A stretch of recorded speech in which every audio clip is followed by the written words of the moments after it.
Another pick that I'm a little bit sick of seeing, I don't really want to see Steelback on, is this Jhin, and you could look at some of these stats and say, hey, look, he didn't die. He was involved in so many team fights, 84% kill participation. Well, look at his damage percent. Super low for an AD carry, low damage, 46% less than a Jhin on average. So if Vitality pick it up, that's one thing we've got to watch, because there's already 2 AD carry bans coming through. Kalista banned by Vitality, Caitlyn banned by Ninjas in Pyjamas. Absolutely, but you also follow through with the Zac, the Elise. Those are taken off the board, and they turn their attention towards the top side with the Gnar. Which is an interesting one, because coming into Rift Rivals, Gnar was only seen in 18% of European games. It was seen 53% more games in Rift Rivals when you look at it. A massive increase in priority on this top lane pick for the North American and EU LCS teams. So seemingly something that maintains the trend here. Was very difficult to deal with. And off the table goes the Jhin. We don't have to worry about the damage. I mean, I wonder if honestly that does Vitality a favor, because last week with those damage numbers, we were seeing Steelback kind of go back to the old Steelback. What happened to the guy that was getting down and dirty the week before? Well, we need to talk about a Rumble first pick coming out here, because Rumble, not always first pick, but with Gnar off the table already from Vitality, that now puts that up in top lane contention. It's one of the better matchups that normally would be played against the Rumble. Of course, that does, however, open up the Rek'Sai, open up the Thresh. Keep in mind, Thresh was first pick just about every single time it was available over the last 3 or 4 weeks. Well, we were highlighting this being a massive pick for Sprattel in particular, and he is going to get his chance on it one more time. So alongside the Rek'Sai, Ninjas in Pyjamas got themselves set up for some picks. So we'll see where the Vitality trend more towards team fighting now, because that is something they were good at in the previous week, in week 5, utilizing this Olaf and this Tahm Kench. I'm happy to see this come from Vitality. This is a composition that is set around grouping with the Tahm Kench, teleporting in with the Rumble, and getting that Olaf into the backline, get the damage down, and get people out of the fight early on. Oh yeah, it's definitely a Vitality classic, and we'll see what Ninjas in Pyjamas can draft up against it. Looking for a strong top lane, and it is going to be the Renekton. Right, and the reason for this Renekton, obviously you want the early laning phase, you'll have the lane dominance over in the side lane, will control the side lane against Rumble pretty much for the entire game. So Nip drafting for a laning phase, which is something, again, we saw in Rift Rivals work very well. When you drafted early, you were able to put the enemies behind, and that's what Nip have been doing against the Unicorns. They drafted laning phase and got a lead in all 3 games. Question is, can they do it up against Vitality? Now, we are in the second phase of bans, and it's going to start hitting the AD carry pool again. Varus comes off the table. We're likely to see Ashe go away here, and we're delving very deep into champion pools. You got to look for these guys. I mean, Steelback, he realistically only has the Twitch and the Xayah that remain as AD carries that he's played if that Ashe does go. Mid lane, we look at now, Cassiopeia, one of those scaling mid laners. Does very well at denying some of the fights that Vitality would want to set themselves up for as well when you put that grounded area down. Want to try and deny any comfortable matchups here for Nagne. But look, Galio is still available in this draft. Hasn't been taken away at all. Yeah, another AD carry ban ends up being the Twitch removed, so they really are focusing on Steelback. And we'll see what Vitality end up spending their last ban on. I'm not so sure about this one. Well, at this point, it's Xayah and Ashe are the last remaining AD carries this split that Steelback has played. Of course, we know he can play the likes of a Sivir. Tristana is another one we're expecting to see a whole lot more of, which might be the first pick coming out from Ninjas in Pyjamas. It has a decent laning phase. It has good tower pushing potential and great scaling into the game as well. Yep. Oh, the Kog'Maw ban away. So Nukeduck doesn't want to give anyone else a chance at that champion. This is basically a trade saying that if you do take something like a Tristana here, if you don't prioritize Corki, maybe we'll take it for the mid lane. It worked so well for us in game 2 last week against Roccat. Maybe that's where Vitality look to go. All right, so with the seconds ticking away, it looks like Ninjas are going to opt for that strategy indeed. And we'll see if Vitality answer on the Corkster. Would not be too surprised. Nukeduck made that champion look oh so good. And there's still other AD carries, the Lucian, the Ashe that we talked about a little bit, the Xayah as well. I mean, Caitlyn's up, but you know. No, Caitlyn was banned in first rotation by Nip. I mean, there would be like 5 There are a lot of AD carries off the table, but I think the Ashe makes a lot of sense, right? It is a system in being able to start fights. It does do a lot of damage in the later stages of the game, and it does fit right into a Vitality comp. Yeah, it absolutely does. It allows them to engage easily across the map. Now, do they go laning phase with a Syndra, a LeBlanc that can roam as well? Or do you go full roam, full later game potential with the Corki that we did start seeing? Or do you go safe with an Orianna? There's lots of things you can do. Or you could go mid Lucian. Or you could go mid Lucian and basically just pick it here. It does have a good matchup into the Corki as well, so it denies some of what NIP maybe would have been looking for. Orianna also not the best matchup into the Lucian. Generally, Lucian can control both of them, but it's not so significant that Corki auto loses here. If you pick up the Corki, you just basically, or the Orianna, you're waiting for the later game to scale. But we're going to go ahead and get a Nagne special. Talking about roaming, he picks up his Taliyah. Pretty much one of the most played champions for Nagne, right up there with the Corki this split. The Lord of the Pit, Nagne, looking to reassume control of his kingdom here.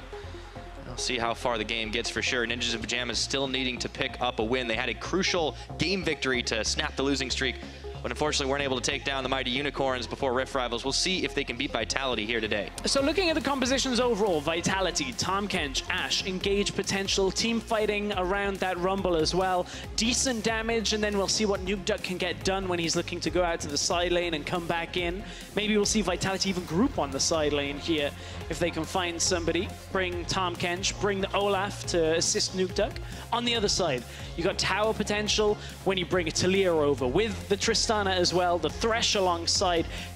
Decent skirmish still from Nip as well. You got to watch out those bottom lane fights. Yeah, and the early game is definitely going to be spicy for both teams. It's the way that they like to play it out.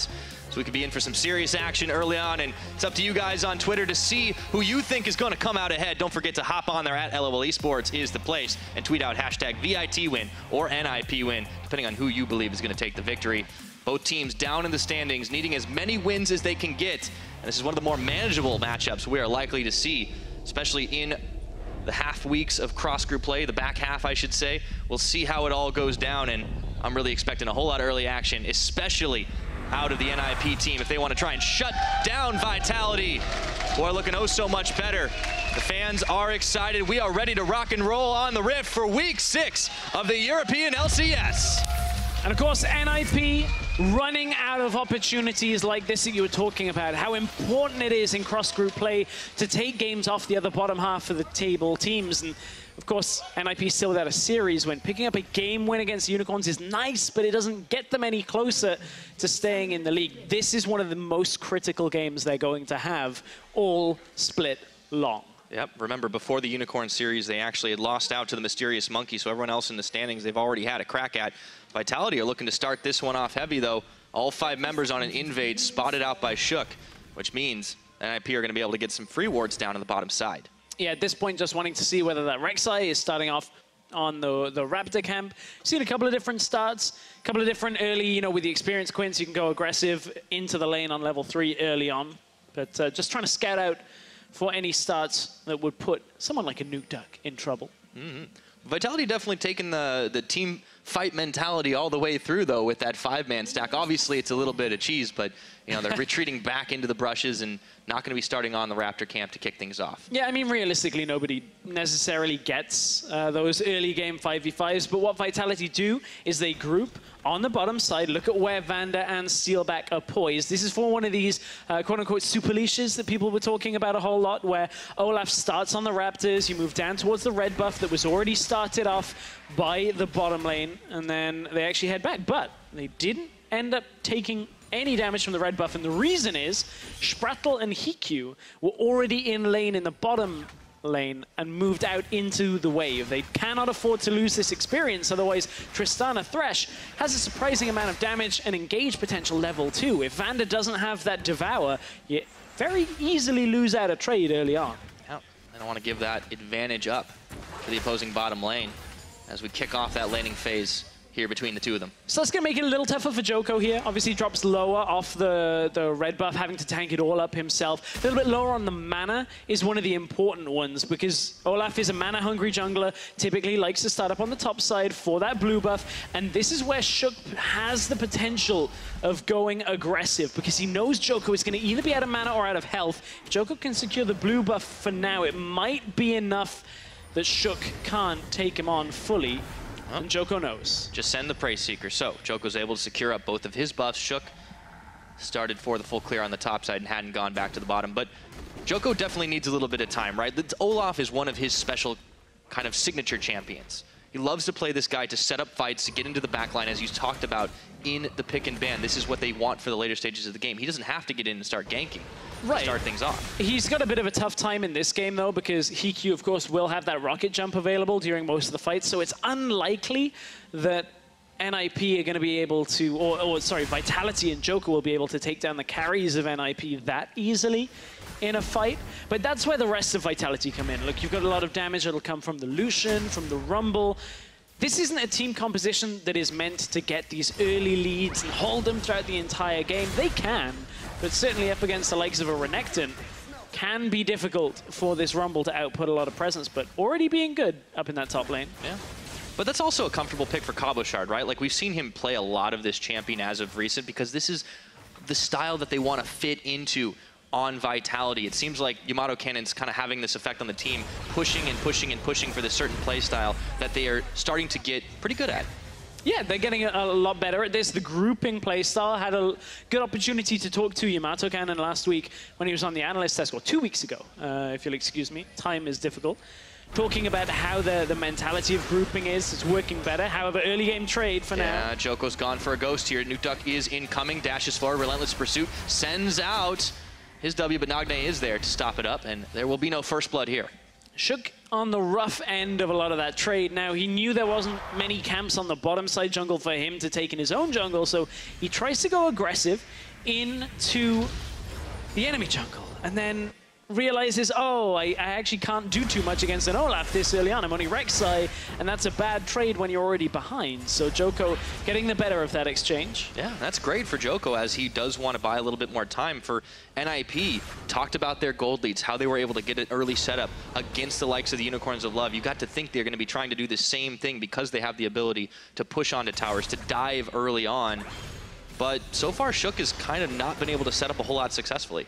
Right, and it's going to get more difficult if he tries to take those trades again, because look, Djoko goes, okay, skirmish the Saber. This is all we need in the jungle. I'm going to have this added damage trading with you. And considering his top lane is pushing, his mid lane is pushing right now, this is actually a good setup for Vitality as we're cresting the early part of the game here. Just past 5 minutes, nobody's got their ultimate yet. That's going to be one of those big points that we're expecting a fight, but that might be one top lane here. HeaQ's waiting around, doesn't know that Djoko is here, though. Both junglers on, they look for Cabochard. There's a stun up, and in comes Djoko. Can they finish the job? But it's first blood. Prophet goes down to the axe of Djoko, and HeaQ is isolated from the rest of the team now as he has to burn his flash to get out, but that's level 6, which means the red carpet is down, and HeaQ is as well. Cabochard picking up a kill. Getting the level 6 off the first blood through the top lane. 2 kills go to Vitality. That's a great start for Vitality. We talked about how Prophet seemed to be struggling, how HeaQ couldn't hang on through the beginning of the game, and Vitality on the board already. This is disaster for NIP when you think about where NIP want to put their resources. When they've had success, it has been investing in Prophet, getting him ahead early. Well, guess what? He's down a kill. He's down 10 CS now. Yes, this is going to be a real tough game because there's Renekton playing from behind, especially against a team-fighting top laner that basically is going to have this massive impact. Cabochard flashes out at the end. Was a little afraid of HeaQ, but at this point, look, Djoko's got so much damage through the skirmisher's Saber, through just his entire kit here. Lands the axe, easy kill. And Vitality come out with 2 kills here. Yeah, it's going to give them 1,000 gold advantage at the 6-minute mark. And there's a curious thing with Vitality and gold advantages, Pyra. Professor Pyra, I need you to come with me here as I'm Detective Stress. Tell me this. Yeah. So between 10 and 15 minutes, Vitality hemorrhage their gold leads. To put it in perspective, at 10 minutes, 8 out of the 13 games, they have a lead. That's great. Interesting. At 15 minutes, they only have a lead in 2. What is going on? I have a feeling it's that Vitality went ahead, overextend. Let's keep our eyes on this game. Steelback on Vander as well. You saw they nearly got a pick off there in that was quite close. But very interesting observation there, Detective. We will see as the game proceeds where that gold lead ends up going, or if Vitality are able to keep it. For the time being, they're on track. For now, it's a good start up on the top side. Now I want to see where Steelback and Vander end up going. A lot of the things that Vitality do is swap up to the top side early on, look for tower first blood, and press an advantage. Now that isn't where Steelback and Vander are going right now, but Vander is heading towards the mid side. I think they're anticipating a play. Nagne face checks right into Djoko. Unfortunate timing means he's got to burn his own flash to get away. Yeah, you can see they were anticipating a play from Shook around the mid lane, and that is a flash being burned from Nagne, as Vitality just continuing to extend this lead. Absolutely. Now, we talked about Vitality's gold leads and how those tend to disappear sometimes, but what we hadn't talked about just yet is what NIP have been able to accomplish in recent weeks, because it's been such a massive level of growth for them, even though this game they find themselves down.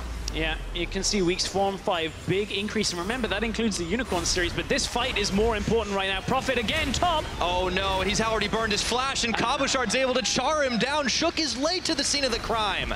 Yeah, once again, Vitality putting the emphasis on Prophet here, on a champion that is so reliant on having a dominant laning phase. Vitality working very well through Cabochard on the top lane, and Djoko has been in the right place at the right time and hasn't been making some of these early game mistakes that started creeping into Vitality's gameplay the last few weeks. But hang on, teleport coming through. Prophet looking to get back into the action. They want to try to get some gold back for themselves and save the tower, so Shook is already going in to start things up, but they are going to be able to nearly take him down before the fight has even started. All in all, it's a 1-for-1, but Cabochard finding himself at odds with the rest of NIP as Nagne claims a kill. Yep, Nagne managing to roam up with the Weaver's Wall. Vitality overextend to the top tower, trying to rush it down for tower first blood. It's a little bit earlier than the 10-minute mark, but these are the kind of errors that Vitality have had creeping into their play, that they get ahead and it looks like they just overestimate what they can do. They don't respect teleports and roam plays from the enemies, and that makes it very difficult. Look,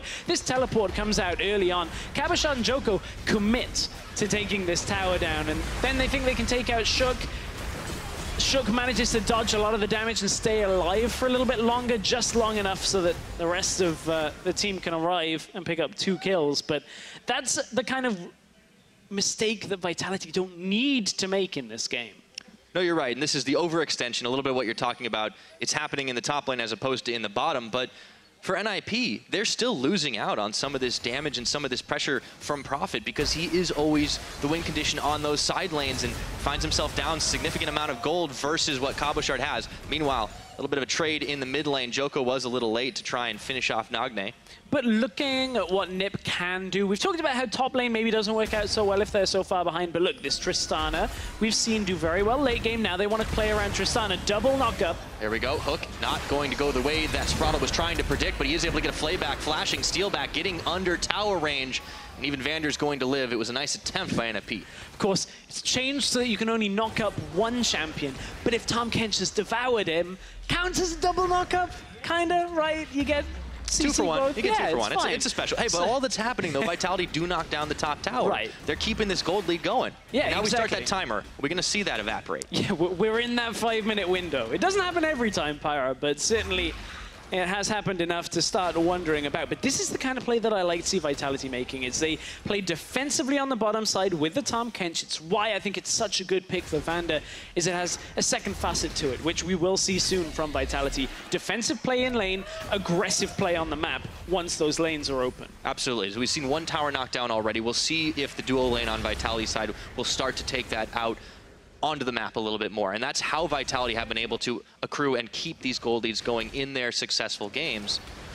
But, you know, we haven't really touched as much on Nukeduck this game because he's in a champion matchup that is a little bit less exciting, I think, than we expected. The Lucian kind of tends to be okay in lane, but Nagne's never the guy that wants to 1v1 you. Well, not anymore. he used to be. Yeah, that was back in Korea. It's okay. All the way back in the Najin days. But realistically, you're talking about Nukeduck on a more quote-unquote orthodox pick. It has similar reasons for being in the champion pool that the Cogmore we saw last week does. You know, it's AD-based, earlier scaling, good kind of dual potential out on the side lane. You can push lanes very quickly. So that's what Nukeduck will end up becoming, but we're only really going to see that when Steelback and Vander swap up towards the middle lane. We see Nukeduck go out on the side lane and then come back and forth with the team. So right now is not necessarily his time to shine. He is about a wave of CS up, though. Yeah, that's true. Got to give him some credit for there, but it's just not the same style of champion I think that we might have expected to see him on in this Vitality super comp that they always try to build up, with him being the major damage dealer just going off on everybody. Instead, as you said, it's a little bit more side lane control, a little bit more utility. And certainly they won't necessarily need to look to him for damage. I'm sure he'll still output it here, as Cabochard is really the one that they're playing through in this game.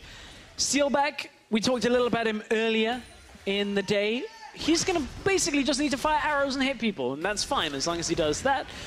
That's realistically all Vitality needs. So don't be surprised if his damage number is low again, because realistically, the champion he's on, he can kind of afford to do that with. Yeah, I mean, it's just kind of what Steelback generally ends up doing. Yeah. He stays relatively safe. He rarely dies, with the exception of a few weeks ago. But then he put massive damage numbers out. He played Twitch, he died a few times, but really destroyed their opponents in team fighting. But overall, what Vitality managed to do is establish pretty good control of the top side of the map. They got the Rift Herald as well. And NIP are honestly just not able to react in time. This gold gap is widened, 3,000 now. One thing I like that NIP are doing is their vision control on bottom side, trying to keep this Ashe, this Tahm Kench under tower so that Tahm Kench can't roam. Tahm Kench is level 8 and we haven't seen an Abyssal Voyage come out yet. That's kind of rare that you don't see those aggressive plays. So while NIP are behind, that is something to give them a little bit of credit for. They're trying to play around some of this style because, look, Teleport's still down for Cabochard. There is no way of Vitality making one of these grouping plays without it horribly backfiring. So I like what NIP are doing at the same time. Yeah, that's very true. But we'll have to check in with a few items right now because we're starting to finally see some of the spikes coming in. Yep. The Lucian Blade of the Rune King is already completed up in the top side. Cabochard, pretty big gold influx for him considering all the attention that happened earlier on. He's got his Leandri's Torment at 14.5 minutes. Not too shabby. Not too shabby. It's all over on the other side as well. HeaQ, likely to be going the Infinity Edge Static Shiv route. That's what we saw a lot. Someone is really hyped for Infinity Edge Static Shiv. Dude, those things clear minions fast. It does. You think you've seen Tristana wave clear? Not till she's got a Static Shiv and IS. The old Hurricane was pretty good as well. I mean, it was fun when you could proc everything all together, right? But that was another reason for playing the Kennen.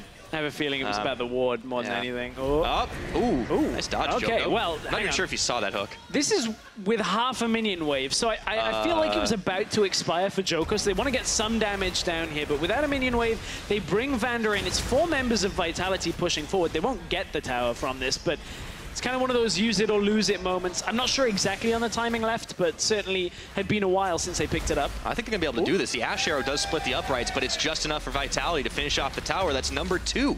And we talked about how Vitality hadn't had a chance to utilize the Abyssal Voyage from the bottom lane or didn't have the teleport from Cabochard. Well, they only needed to bring Steelback to the mid lane there and didn't even teleport Cabochard down because look at how good the siege potential this team has. If anybody steps forward from NIP to defend the tower, you get the equalizer, the Ashe Arrow comes out, and realistically, you're a sitting duck right under your tower, and 5 versus 1 is always going to result in a kill. Yeah, it just seems like Vitality haven't had to really utilize all this global pressure that they have around because NIP's just sort of been following them a little bit around the map, or at least giving up where they've gotten an advantage and then turning their attention elsewhere. But now it's Vitality throwing their weight around without having to use a lot of those ultimates. In a controlled fashion as well, Pyra, because look, we looked at the 10 to 15, they didn't lose the lead at all. All right, no crime here today. They increased their lead. This was better. They actually took a slight lead, increased it, got a tower during that, got the Rift Herald, got a tower First Blood. This is improvement from Vitality. And this is the kind of thing that, you know, Deficio is starting to talk about is that Vitality are a team that are on the up right now and specifically has been around Nukeduck before. This game has been very little about him, and that's a good thing to see, diversity in Vitality's playstyle. Yeah, it is nice, but on the flip side, we're seeing NIP's growth kind of stall out a little bit here. It seemed like they just never got off to the same start that they were able to against the Unicorns in Week 5, and honestly, I think a big part of it has got to be Prophet right now. He's getting a lot of attention from the enemy team up top, and he's been kind of shut down. Massive amount of attention to Prophet. Shook has been on the back foot and hasn't been able to help Prophet out, and that's one of the things that we saw Prophet do okay despite, is look, Prophet's jungle proximity was lower than the opponent's jungle proximity, so the enemy jungler spent more time around him, and despite that in Week 5, Prophet had a great kills plus assists at 15 against Vizicachi and was up in CSD. This is a guy that was surviving without Shook's help last week, and unfortunately, the same can't be said here in Week 6. Yeah, it seems like Vitality really pinpointed the weakness, and Keon shutting it down right now. So they're keeping this gold lead going. It's a very controlled game, absolutely. Like, we thought it was going to be very bloody, but it's only 6 kills. You know, 18 minutes into the game minus. And we have to look at what else is different, right? Because coming into this, we were saying, hey, Sprattel's Thresh looked great. He was hitting the prediction hooks. He got the Thresh. But he's been neutralized. The Tahm Kench is there to save anybody. We haven't seen Sprattel roaming out of the lane, although now he's lost his tower, he will be a little bit more active. And now NIP want to go with Nagne. Can they get the Weaver's Wall? Nukeduck's on his own. Oh, Nukeduck is isolated. Everybody's on top of him, and this will be a pickup. Prophet's going to get the kill.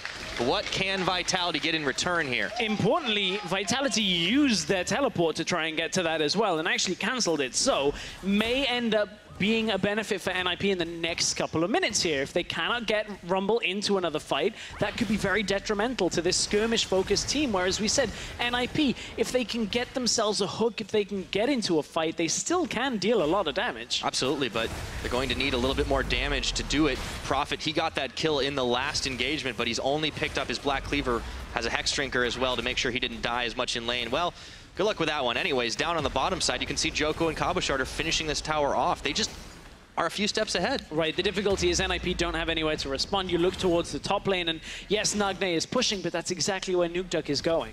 Nukeduck is going to absorb this wave, and Nagne recognizes he's too far pushed up without any wards in the enemy blue buff area, means he cannot stick around. Unlike Nukeduck, who previously didn't have wards. You can see his vision here, and then NIP just come in for the party. I have been caught. It's 5 versus 1, and we spoke about 5v1s earlier on. They tend not to go well. For the one. For the one, yeah. Especially. It was almost 5v2, but yeah, Cabochard, good cancel on that one. Unfortunately for Vitality, they give up 1 kill on that, but they still managed to get a tower out of it. NIP haven't gotten anything in the tower game right now. They haven't been able to secure any objectives on the map, and it just seems like they're a bit sluggish. Wiping the rust off, maybe. Let's see what they can do here as Djoko gets found out by Sprattel, HeaQ, and Shook. Still not a whole lot of damage. These guys seem to need some time. They do.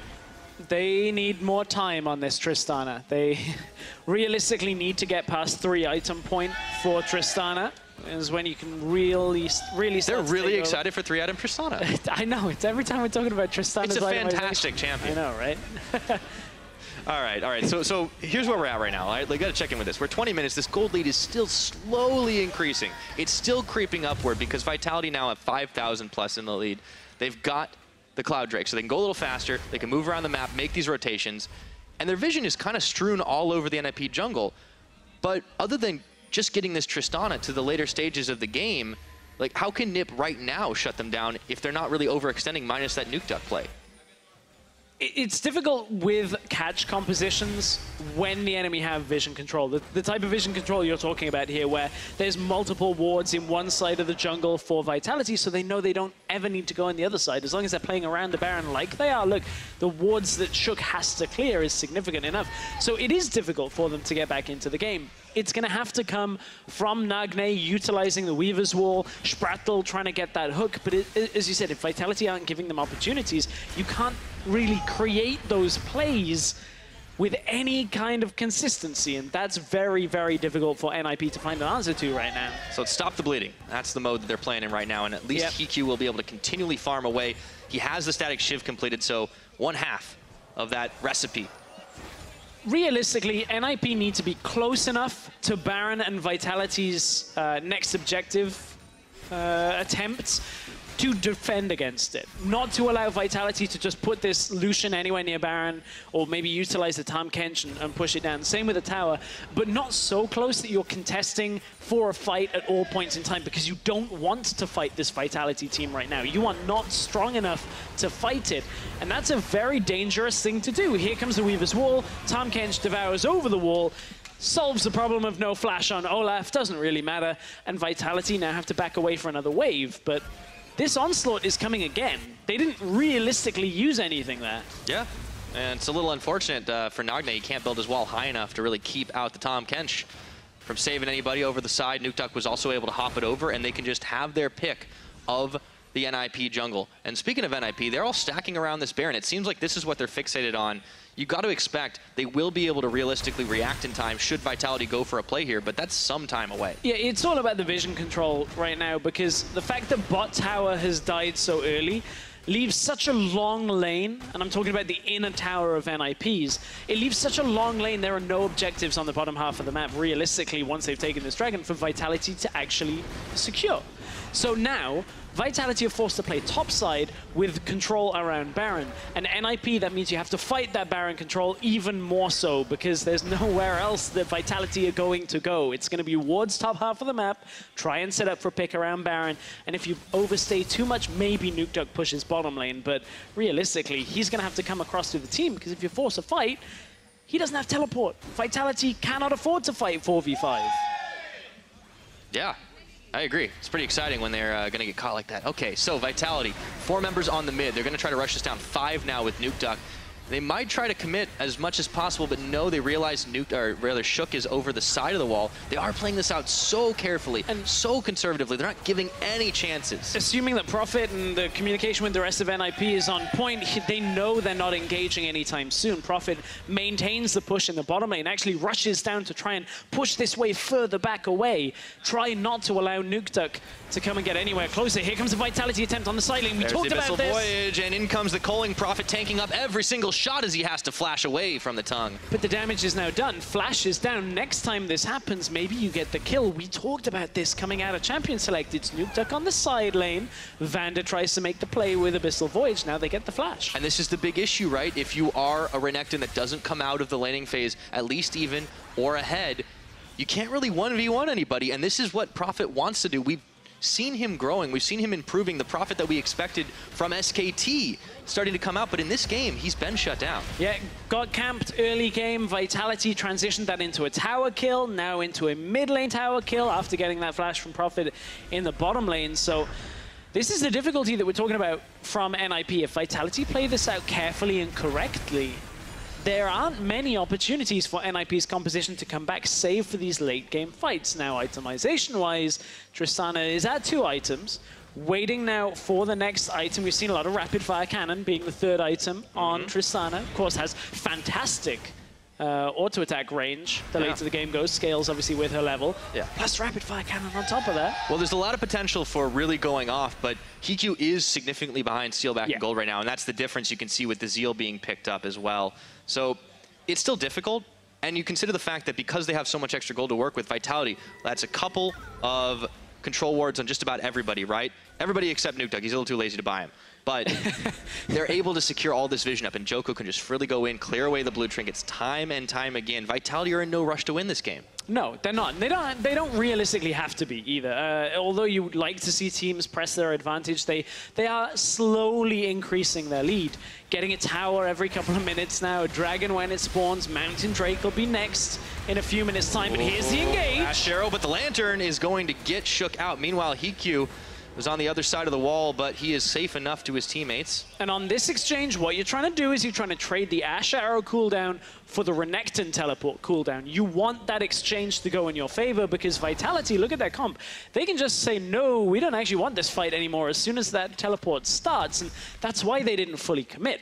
Prophet didn't commit either, though, and that teleport didn't get used. I mean, Steelback's going to have to wait for the next arrow to come up for Vitality to try and make the same play again. Holding the nerve, and yeah, you can see what NIP have their eggs in which basket this game. It's all the Tristana trying to do the damage, but it's really just been when they've tried to beat them back from these towers that HeaQ's even had a chance where they still keep people on the side lanes. And while Tristana does have a decent laning phase as well, that's quite a decent amount of damage coming out from HeaQ in comparison. You look at a Cabochard that was camped at 4 in the top lane on a Rumble that typically outputs this massive amount all of that damage pretty much on Prophet.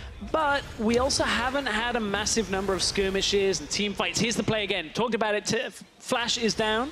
Lantern is there. All right, there we go. So they are able to keep him safe. Ooh, and meanwhile, Nukeduck's had to flash into the pit, and Shook comes out of nowhere. They found a pick onto the Vitality mid laner. We spoke a little bit about how Vitality are going to be playing around top side. That's where a lot of their objective attempts are going to be. Well, while Vitality were playing bottom side, trying to get that Abyssal Voyage, working around killing Prophet, Nukeduck pushes up. Why was he that far up? Look at where That's the second time this game, too. Look at the map. Look at how few blue wards are in the area that Nukeduck just died in. Like, maybe they swept them out just as it happened or before. We'll look at it in real time now. Oh, he has no idea. No wards. Oh, even face checks into it. That's painful. Yep. That's painful. Gets bopped up and around, burns his flash, into the Baron pit he goes, and it's all clean up. Flashing and then the Rek'Sai ults, that's also painful. That does not end well. But that was critical, though, for Nagne and HeaQ picking up a little extra gold for the team, making sure that that side of the map is going to be a little more dark now. This is the kind of mistake that Vitality can give up leads with. It's what you were talking about earlier in the game. And this, you've got to, once again, look at NIP and credit them because, look, Sprattel covers for Profit on the bottom side with the Lantern, gets him out. Then they say, okay, well, we've seen Nukeduck top side. Let's just go kill him because they just used Tahm Kench ult. They just used their Ashe arrow maybe 30 or 40 seconds before. It's unlikely to be available, so yeah, let's just kill Nukeduck while he's out on the side. I like seeing these improvements out of NIP. They're still able to react despite being so far behind. Yep, not just playing for the early game. We are well and truly into the mid, getting towards that late, but Vitality, 4 members now, make that 5 members all together on the Baron, looking to bait this one out. They might just start it. NIP are scattered across the map. Yeah, this is difficult here, though, because look, there's 2 teleport wards behind Vitality that Profit could look to teleport to. Of course, Cabochard is already with the rest of the team, so it would be a 5 versus 5. But you then got to deal with Nagne's wall, the ability to try and steal from HeaQ. It's always easier to steal from this side, especially on a Rek'Sai. Blast Cone was used. All right, they started off the Baron. It looked a little half-hearted, but now they're going all in for it here. Not the fastest Baron at the moment, but 29 minutes in. We'll see if NIP can react in time. Everybody but Profit is come to the party. Will he be TPing in? Does he hold his nerve? Vitality peel off. Yeah, they peel off because they know that, again, they're trying to get this teleport out of Profit, trying to make sure that they have control of the side lanes. Vitality didn't take a massive amount of damage on that exchange and recognized that, okay, Mountain Drake is a lot easier to take now. They could have tried to rush that down, but then you risk a 50-50 smite against the Rek'Sai. You could end up losing it. Vitality, again, trying to play this game out very carefully. Yeah, it's such a cat and mouse game right now. It's so tense because Vitality just keep trying to bait out the summoner spells, but that mouse ain't clicking teleport. Not at this point, anyway, as one of the things we're going to see that is difficult for NIP to punish too much. So Nukeduck going topside has been punished twice, right? But that tower still stands behind it because he shoves the wave so far out first that it's difficult for NIP to start taking that top lane tower because every time the minion wave comes up to the halfway point, someone pushes it back out. So NIP are only really getting gold generation from the minion waves that they're catching in lane, and it's not as much as they would really be liking right now. Yeah, same thing's happening on the bot because Profit just pushes the wave and all of a sudden Vitality start moving members towards the bottom side. Of course, that was also to get the Mountain Drake. So it's just kind of this ebb and flow back and forth. But at the same time, Vitality don't have any more towers to get. Right. So they're not able to push that gold advantage shy of getting a few kills, and you can see why the gold game is kind of stalled out at 5.5. Yeah, and that's the difficulty here because they can't really swap Profit out of the bottom lane, but Profit's been playing well around the Tahm Kench. I misspoke about one thing though, Stress. Okay. NIP are getting a lot of gold off clearing those wards. That is true. Well, may not be true, but it's all done. It's Vitality are trying to give to charity here right now, right? Like NIP, they're a little down in gold, they're down in their luck. It's take a little bit. But look, they can't swap Profit to the top side because then you teleport users on the wrong side. So Profit has to remain on the bottom side, but play safely around the Abyssal Void. So he's in a catch-22 position where NIP can't try and get back into the lead despite Vitality not doing anything because anytime they overextend, they're going to get caught on that bottom lane. And the same, Nagne wants to be close enough to be able to use the Weaver's Wall to try and catch out anybody from Vitality that overextends. Yeah, I was about to say, it seems like we're in a bit of a holding pattern, but all of a sudden, Profit face checks into Nukeduck, and HeaQ face checks into the rest of the team. He pulls himself into the Ashe arrow, and Steelback gets the kill. Vitality smell the blood, and they're going all in. Profit, that's a big croc, but Vitality are bigger. Steelback flashing forward. That's the aggro we like to see. And Nukeduck going into the base, and NIP scrambling back. Triple kill for Steelback. Nukeduck over the wall, a full channel culling, and Vitality flipped that switch. Vitality with a good catch on the fight. They managed to get HeaQ as he moves through the river bush,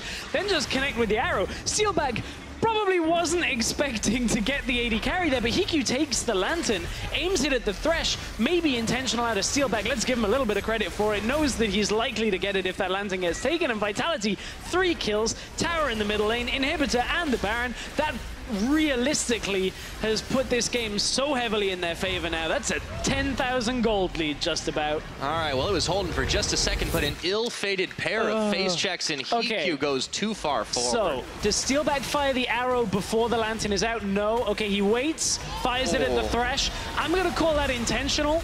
HeaQ actually was better off flashing or rocket jumping to the right and trying to buy a little bit more time. And from there, numbers game is in the Vitality team's favor right here. They just march it right through the base. And Vitality, that was what they needed. They finally managed to find that mistake from Ninjas in Pyjamas to put the game heavily in their favor. And you can see in that fight that there was no chance for HeaQ to do a damn thing as he got locked up and taken down. But you know, everybody kind of stepped up to the plate there for Vitality as soon as they realized they had an opening. It was Nukeduck, it was Steelback, Djoko, and everybody was just kind of there at the right place at the right time. So now it's the end game for Vitality. Realistically, they should be able to just shove this one in with the gold advantage they've got. Yeah, look, Prophet's still on the bottom. He's like, guys, I'm getting bot out of tower. It's okay. 33 minutes. Hey, he did it. All right, one objective. No perfect game, or at least perfect objective game for Vitality. He's like, it's okay if you hold them top side. I'm getting more towers. I've seen this before in solo queue. Well, Vitality are going to get more towers here. Prophet isn't going to be able to do that. That's usually when you start flaming your top lane. Even if Prophet's here, they still get this tower. Realistically, there's no true way of NIP getting this fight without a good flank, and HeaQ, you can see he's putting himself in a dangerous situation. It already happened once before. He needs to stay alive, but Djoko running right into the back line, looking for Nagne as they throw down the equalizer right behind the rest of NIP, who are scattered to the winds right now. Ashe are landing onto Prophet. HeaQ's able to pick one up off a Buster Shot combo, but Shook's going to fall down to Steelback at the end of the day. Flashing forward, it's Nukeduck taking down Prophet. Only HeaQ and Sprattel trying to save the base, but it looks like it is all over in game number one. Vitality too strong together. Nagne is back up here for the defense. We'll see if they can manage it. No, Vitality at this point with only one Nexus tower left to take down. Likely to push this down. Nukeduck flayed back. But they take down Sprattel, and that's going to be it. All of a sudden, there are no more defenders as Nagne hopping back, not in time. Onto the fountain goes HeaQ, but the Nexus is laid bare, and 35 minutes in, Vitality close out game one. One death on the scoreboard for Steelback right at the end. That's 6 kills. That's what you got to see, though. When he doesn't die, something else goes wrong. The damage percentage not there. That was the aggressive Steelback. He flipped it on at the end with the rest of the team. And realistically, I like what Vitality brought to the table. The composition, the way that they were playing slowly. Okay, it's not the most exciting game, but they were waiting for a mistake from Ninjas in Pyjamas. They were trying to, you know, cross the T's, dot the I's, get the Tahm Kench working for them, and finally they get a catch in the middle lane, and it basically wins the game for them. Yeah, and that's smart League of Legends, right? Like so many teams, if you look at a team like NIP, despite all the growth we've been talking about, you look at them there, they haven't had a series win. They're down in the standings all the way at the bottom. And it's so easy if you are a team, even like Vitality, who's not much better off, to just disrespect them. But instead, Vitality played to their win condition, didn't give Prophet a chance to get ahead in the lane phase, didn't give NIP any chance at all to really make any serious plays. And we need to see the NIP from the Unicorn series come back, give us more early game, try and get Shook into the game and Prophet. We have at least one more chance, but Vitality have started the series off with a win, so let's leave it to Shox and Deficio for the full story. Thank you very much, Pyra. I have a man next to me who is very excited to see what Vitality could bring to the table. So I'd like to kind of break down the analysis in 3 parts.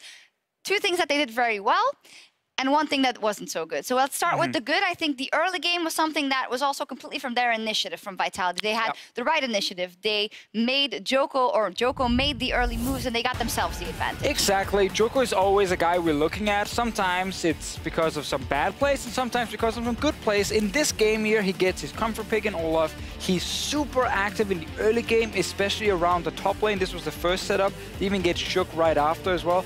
Obviously, here Prophet goes in, ends up dying so quickly, he didn't even get to use his flash, and Djoko just continues ganking. Well, NIP was, last week, they were ahead of 15 in 4 out of their 5 games, so that's definitely something to shut down, because it's almost their only window into the game. Exactly. I actually think the way you just avoid losing to NIP is by keeping Shook down, because he's the man who's always looking to do what Djoko is doing in this game, like be very active in terms of early ganks, and that's kind of how NIP gets these leads. When you then outperform the enemy jungler, like we see here, NIP suddenly don't really have a fallback plan, because it's like Prophet's not going to win his lane on his own, Nagne the same, bot lane the same. They need Shook. But this time around, Djoko actually knew exactly where Shook would be every time. Quick question. Obviously, you say he knew where he would be, so he probably studied his paths or whatnot, or he had the right intuition to do that. What if those first ganks don't pay off for Djoko? What's another way for him to stay in the early game? I mean, that's kind of the problem when you play Olaf, is if you do not succeed in the early game, your champion really falls off. But that's obviously the trade-off. You're so strong early on that you should be getting the advantages.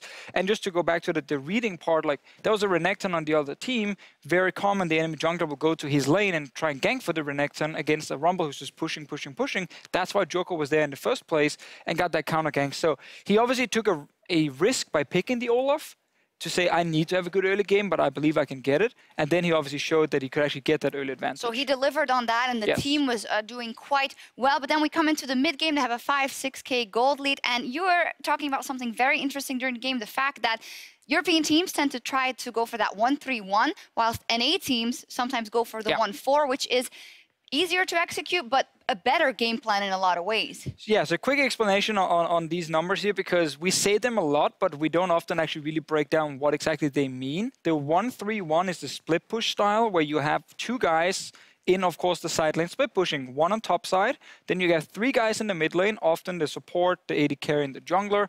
And then you have the other one, you know, down at the opposite side lane compared to the guy on top side. The 1-4 that North America are using very often is where you have only one guy split pushing, who is a guy with teleport, the top laner, and then you have four members very often grouping in mid lane and try and force a fight, try and force an engage. So I say easier, but actually it's just a more straightforward game plan. Exactly, it's more straight. It's easier to learn, I feel like. You just need to bring some engage with your team, and then when you're pushing forward as four, if you see the enemy, try and fight them. Otherwise, take their jungle, take the dragon, take the baron, whatever it is, because you have the four members very strong there. But Vitality tried the 1-3-1 where you got to coordinate all three lanes. Did Is that backfire. why it became so slow and they just didn't push their advantage? It did, yeah, exactly. Because one side would push forward and they would try and fight on that side, and then Nukeduck would get caught on the other side, or they wouldn't really coordinate where we're playing exactly. The vision kind of fell apart, and they were waiting for Baron for a long time. But luckily for them... I was going to say, we come into the third phase, which was, again, good by Vitality, because they managed to win the game, but NIP gave them somewhat of a gift. We're going to take a look at the replay, which is a bit frustrating because you're not winning through exactly playing the right thing, but they do capitalize on what was given to them. Exactly, like HeaQ starts off this whole thing by being very greedy for a ward, and then he ends up getting caught out, has to, you know, get over the wall, ends up then jumping right into an Ashe arrow that was well placed by Steelback, and that obviously starts the entire fight for Vitality. But flashing forward. He's flashing forward, he's playing aggressive, he's getting kills. He got 3 kills in this one, so we get to see the late game performance from him on the Ashe here. This is just my one problem with a lot of the teams in Europe, is when the enemy team is actually failing to execute their like split push, and you're technically getting time to scale, you're getting, you know, to 31, 32 minutes despite being down 5-6k gold. You can't make that mistake where then your AD carry is like, is that a control ward right there? I'm going to go kill that control ward because the enemy team is just right in front of me.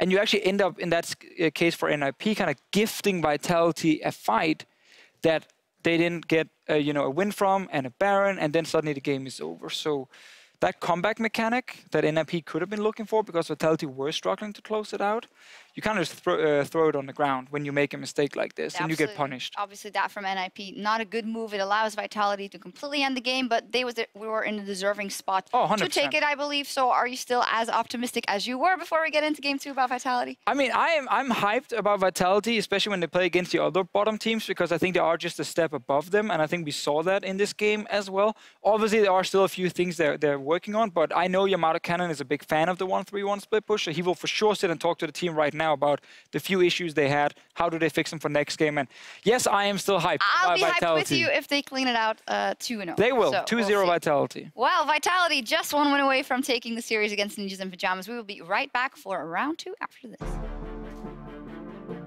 Know that Djoko is here, though. Both junglers on. They look for Cabochard. There's a stun up, and in comes Djoko. Can they finish the job? But it's first blood. Prophet goes down. There's not 6 yet. We are strong though. And that's, I think. Yeah. With that. Where did Renekton come from? TP, I think. Renekton TP, yeah. They got TP.